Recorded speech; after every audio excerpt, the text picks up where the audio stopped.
That's a big part of his family. As you heard me say, Brooke was part of our interview. It's not when you're hiring a head coach, you're hiring the family, you're hiring the spouse. And I wanted her to feel comfortable and understand who we are as West Virginians, what's our culture, and how they as a family are going to fit into the community of Morgantown and the entire state of West Virginia. So, my philosophy is when I hire coaches, it includes their spouses many times, because ultimately if they're going to be happy in the spot, their spouse has to be happy. So it was the family atmosphere that was important. Thanks. As you were evaluating coaches throughout your time here, how long's that short list been in your desk? Since day one. So I do it every year. I start out.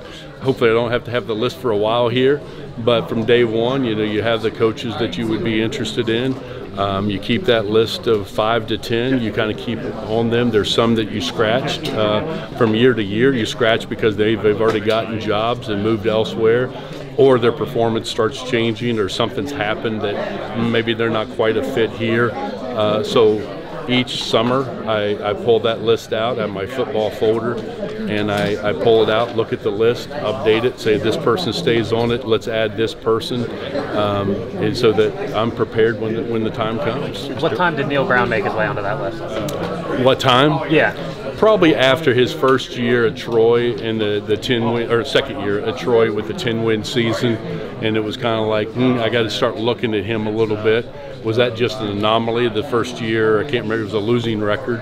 The second year, it's hard to win 10 football games, and I don't care if you're in a group of 5 or if you're in a power 5, it's tough to win 10 football games. So you kind of start watching that a little bit and saying, hey, was this just a one-year anomaly, or is this something? The second year he comes and wins 10 ball games as well. I think that was the year that I get my years mixed up, but he had beaten LSU away. He had Clemson, I think it was 2016, on the ropes, ended up losing that. Last year he beat Nebraska. So those are the things that I was watching along the way constantly. And I talk to people that of course I'm at our games, I watch, but when I do have time to watch football games, I watch it probably different than most people. It's watching the coach, their mannerisms, how they handle themselves with the press before or after a loss, how their student athletes on the field are performing. Are they disciplined? Is it structured? So all that is just constant evaluation across the board. Mr. Lyons, Jerry DePaulo from Pittsburgh. Did Dana catch you by surprise, and how many people did you interview for this job? I don't want to go back on Dana. That's water under the bridge. But I got the official announcement on January 2nd, I believe. I had a feeling it was heading in that direction, that he was going to go to Houston. So we had ramped up our research and reviews of coaches that we wanted to look at. And then that's ultimately how we ended up zeroing in on Neil. I had a bunch of coaches on my list. I'm not going to go into those who I interviewed, but I had a list of coaches that I wanted to be able to talk to and look at. I did a lot of research on a lot of coaches, and every list that came out, Neil just kept moving higher and higher. Can you say how many people you interviewed besides I'm Neil? not going to go on a number of people. Neil's colleagues were surprised he was available.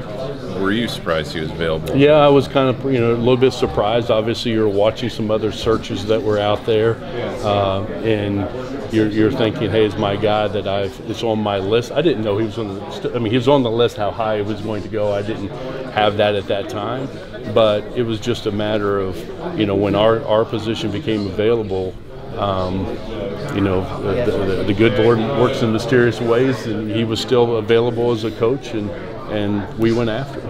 What do you talk about for 7 hours? There's a lot of things that we talk about. Obviously, his vision, his passion for football, how he would fit here at West Virginia, the student-athlete experience, the academic, his background, his family's background. His wife, as I said, joined us, at the latter part of the interview, because it's important. It was important for Brooke to be there to understand who we are.